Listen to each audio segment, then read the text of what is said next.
Imagine waking up one day realizing that everything you treated so seriously, success, reputation, morality, right and wrong, was just a performance. That perhaps life never asked you to be correct. It only asked you to be present. Everything you regarded as sacred rule was merely a passing invention. Who taught us that life demands this weight? Who said that laughing in the face of chaos is irresponsible?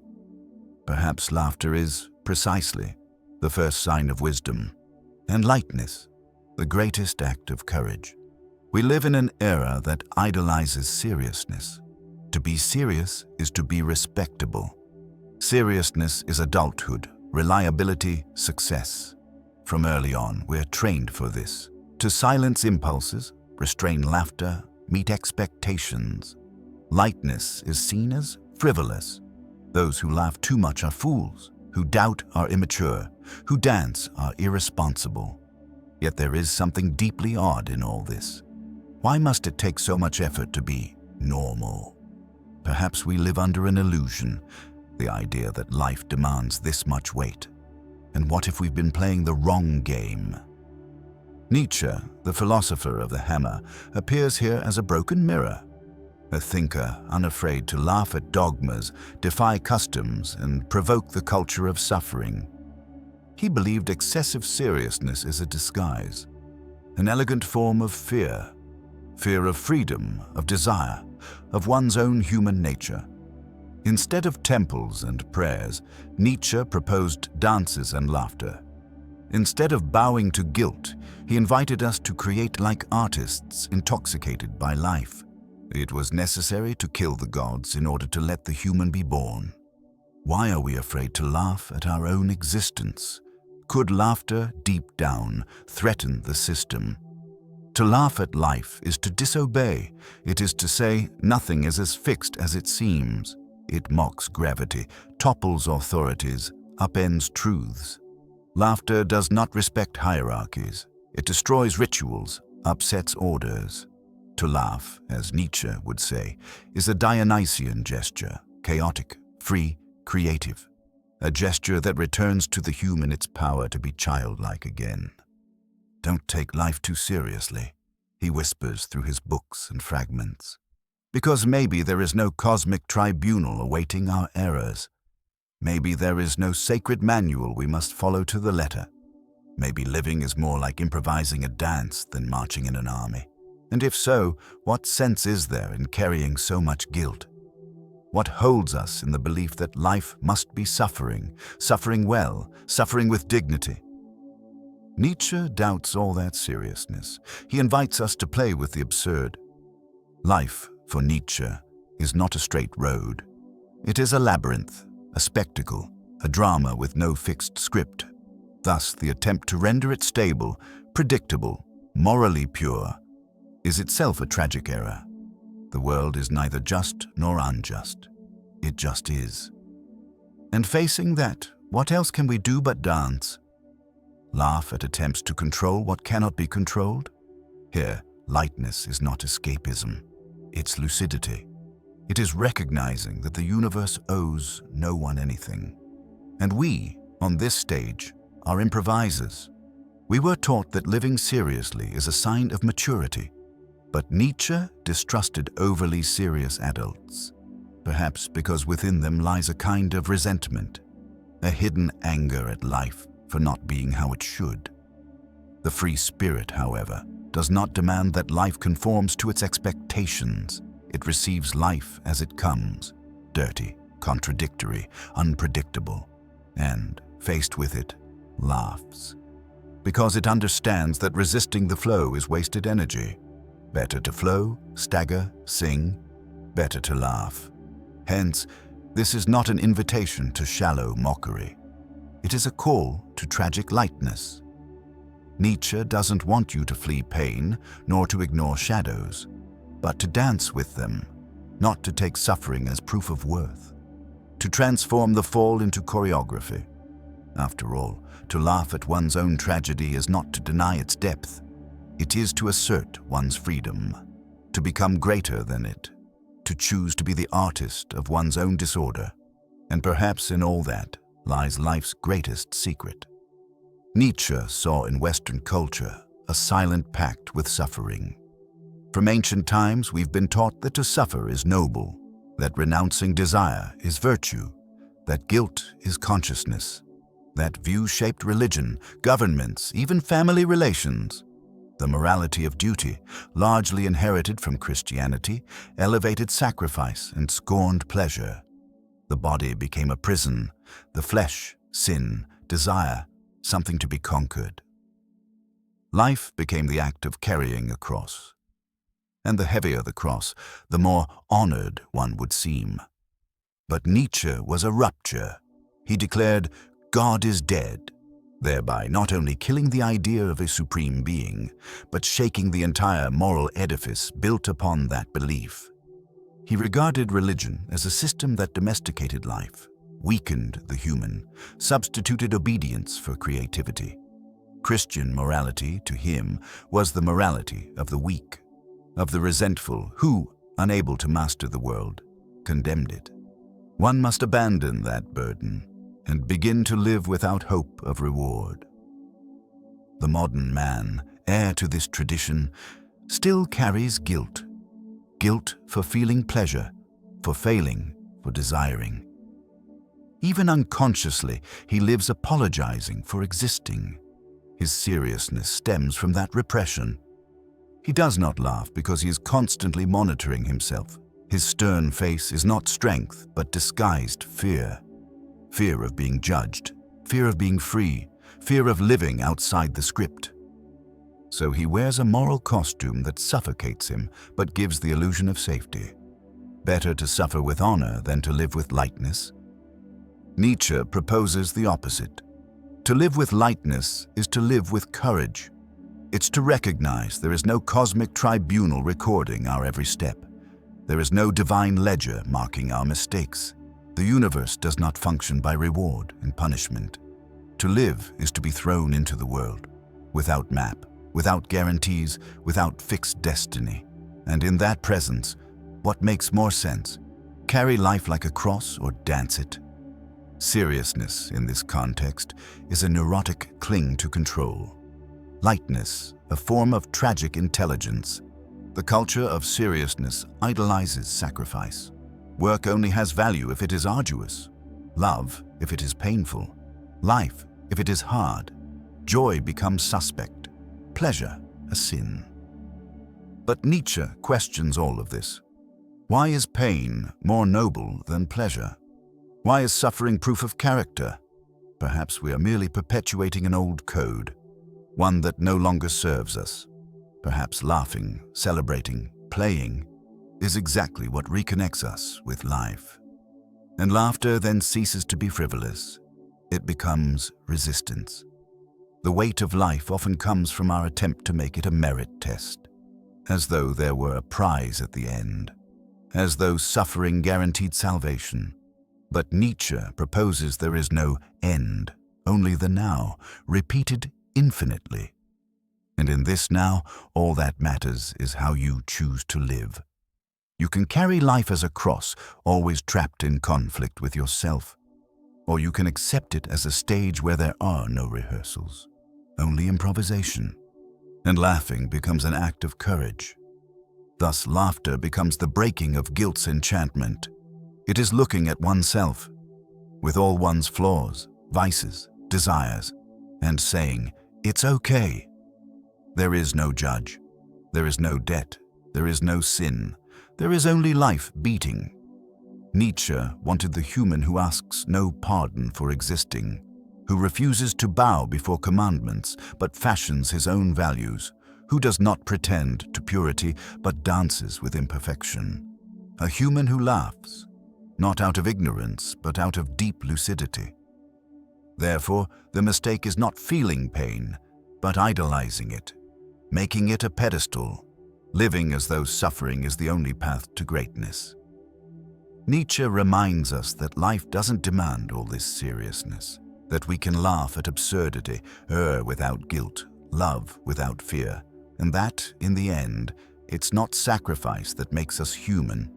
It's our capacity to transform even pain into art. To carry life like a cross is to repeat an old script. To laugh at it is to rewrite your own existence. In The Birth of Tragedy, Nietzsche introduces two forces that shape human existence, the Apollonian and the Dionysian. Apollo represents reason, order, form. Dionysus, in contrast, is the god of wine, ecstasy, and creative disorder. We live in a society enamored with Apollo, obsessed with control, norms, appearance. We want everything orderly, predictable, logical.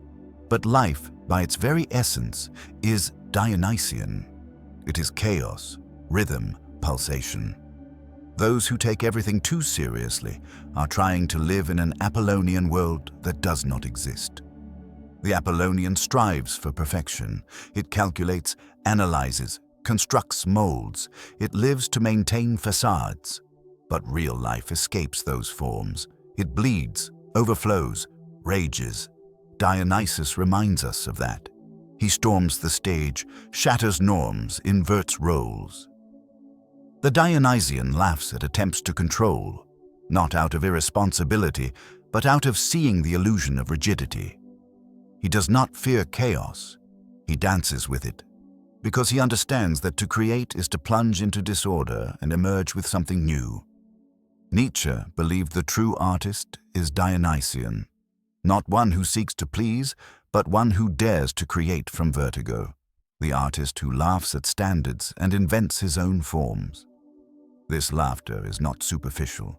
It is a profound gesture of freedom. It is a refusal to submit to suffocating normalcy. The Dionysian spirit is subversive, vital, passionate. It does not fear seeming ridiculous, only not being whole. So where the world demands silence, it sings. Where it demands rigidity, it dances. To be Dionysian is to permit yourself living intensely, to accept that life does not fit into charts, that love is not contract, that body is not enemy. It is to laugh amid chaos, not out of disdain, but out of understanding. Nietzsche saw in Dionysian laughter a kind of wisdom, a wisdom that does not demand logic, but presence. The serious man wants to control fate. The Dionysian wants to embrace it. He does not flee the absurd. He turns it into art. Because he understands life is improvisation with courage. Apollo builds temples. Dionysus lights bonfires. Apollo seeks balance. Dionysus craves experience. The first fears the fall. The second leaps. But it's not about choosing one and denying the other. Nietzsche proposes synthesis. Let us be artists capable of reason without repressing impulse. Let us be thinkers who also dance. Because only those who embrace chaos can create something new. Laughter, in this context, is not folly. It signals that the soul lives. The Dionysian lover demands no guarantees. He loves just because. The Dionysian philosopher does not require absolute truths. He prefers honest questions. The Dionysian artist does not create to be accepted. He creates because he overflows. All of them laugh, not because they don't feel pain, but because they know pain can become poetry. Nietzsche saw in these gestures a powerful resistance, not to harden, even in the face of absurdity, not to become cynical, even in chaos, to keep dancing even when everything is in ruins. Life, through the Dionysian lens, is a tragic feast. There is pain, loss, death, but there is also wine, song, laughter. It takes courage to celebrate in the midst of suffering, to find beauty even when everything seems to fall apart. And that is not ignorance. It is deep maturity. It is the recognition that meaning does not lie in controlling the world, but in dancing with it. Nietzsche invites us to laugh, not because everything is well, but because laughter is the most honest way to be alive. Thus, Dionysian laughter is sacred. It does not deny tragedy. It includes it. It does not ignore pain. It transforms it. The serious man lives trying to escape imperfection. The Dionysian embraces it. He dances with his flaws, sings his wounds, makes error a poem. And in that surrender, he discovers something Apollo could never understand, that living well is not controlling, but having the courage to lose oneself. Because only by losing oneself can one truly find oneself. And in that encounter, laughter is inevitable. And if one day a demon told you, you must live this life exactly as you have lived it, every pain, every joy, every mistake, for an eternity. This is the central provocation of the eternal return, one of Nietzsche's most daring ideas. Most would tremble at the thought. Live it all again, the same failures, the same losses. But the wise, the one who has learned to love life as it is, would smile, because he would desire nothing different. He loves his fate, and in that love, he finds freedom. This concept, amor fati, is the radical acceptance of existence. It's not resignation, but affirmation. To love one's fate is to say yes to life with all its contradictions. It means desiring no other past, expecting no different future. It's understanding that everything that has been had to be, and that resisting is futile. The heaviness of life does not lie in the events, but in our rejection of them. Lightness is born when we stop fighting what already is, when we stop trying to fix the world and instead dance with it. Nietzsche believed that the highest human is one who can laugh at his own fate, not because he is insensitive, but because he has transcended the illusion of control. He saw beauty in the tragic. He knew there is no ultimate meaning, no future redemption. There is only the now, and it is enough. Laughter, in that context, is a form of transcendence, a victory over resentment, a refusal to play victim. It is the sound of a soul that has accepted its condition and nonetheless chosen to sing. Tragic lightness is not fleeing pain. It is facing it head-on with lucid eyes and open heart. It is dancing on the battlefield. It is laughing while the world crumbles, not out of indifference, but out of wisdom.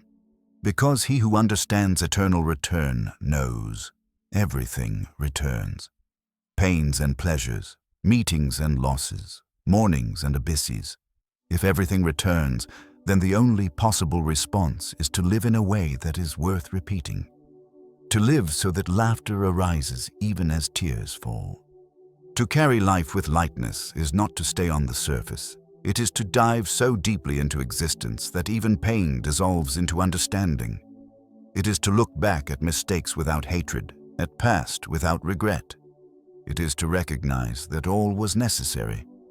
Nietzsche does not ask us to be indifferent, but strong enough to love the inevitable, that we laugh at what once broke us, that we raise a toast to what we cannot change, and maybe even give thanks for it. The overman, Übermensch, central to Nietzsche's philosophy, is the one who has transcended moral man, guilty, fearful, constrained. He is the creator of new values, the one who expects no redemption, who creates meaning. And what is the first sign of his greatness? Laughter. Because one who truly laughs no longer needs to prove anything, who seeks no approval, no punishment, who must not vanquish anyone, only live.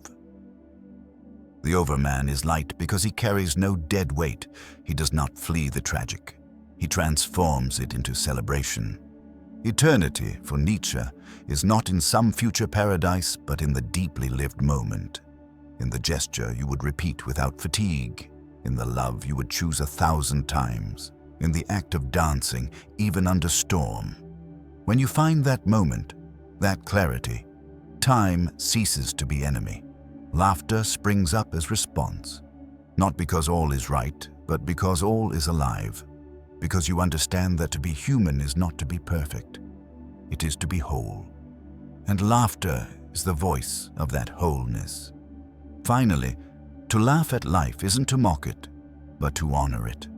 It is to recognize its tragic nature and yet celebrate. It is to not require everything to go right, to be at peace. Nietzsche invites us to that tragic lightness, where fate is loved, pain is danced, and time is welcomed. No escape, no excuses, no external salvation. There is only now, eternal, intense, unrepeatable. And in that now, you can choose to suffer with weight or to live with art, and perhaps to laugh like one who already knows. Nietzsche does not invite us to flee, but to transfigure.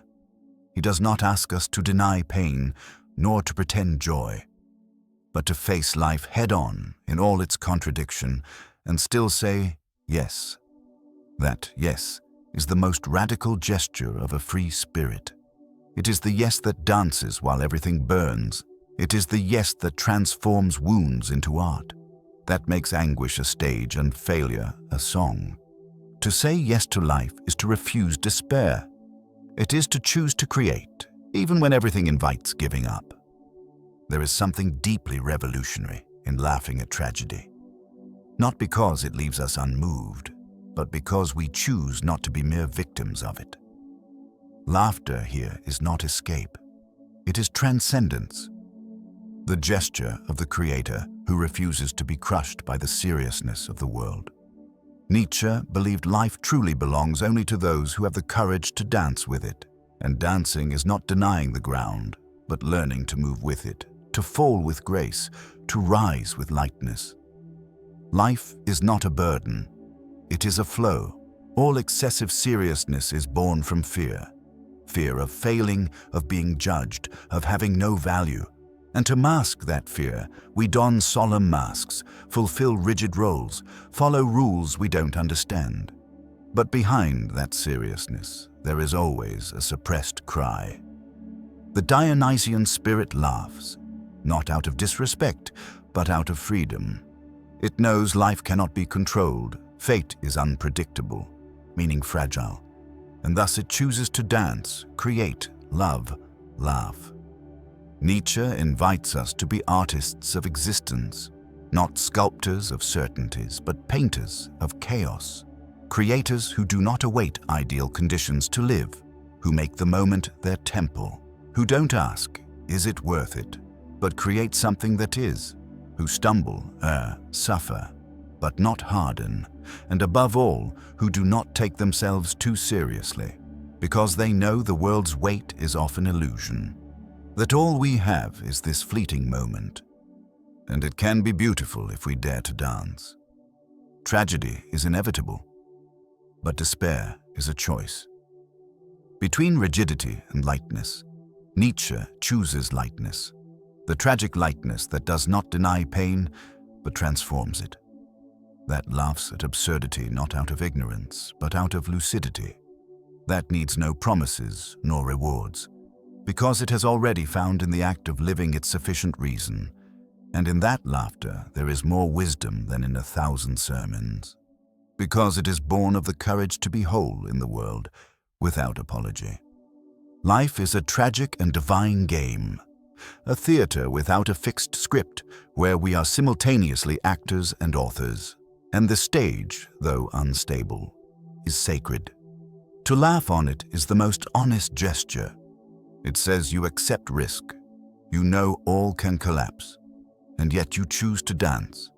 Seriousness in this light is the last refuge of fear, and laughter its most beautiful overcoming, because it affirms life as it is, not as we'd wish. So, don't take life too seriously, not because it doesn't matter, but because it is too vast to fit into rigid molds. To laugh is to acknowledge that vastness, not to demand guarantees, to accept the game and play it with elegance, with courage, with joy. He who dances with tragedy, who laughs at fate, who lives untethered by control, that is the true creator. Not a flawless hero, but a full human, and the sound of their freedom will always be laughter. Nietzsche doesn't want you to be perfect. He wants you to be alive, to embrace chaos, to laugh at the fall, to love your fate, and to transform everything, absolutely everything, into art. Because, in the end, it is not pain that defines us, but what we make of it, And perhaps the most human, the highest, the most divine gesture is laughing while dancing in the midst of fire, light, free, whole.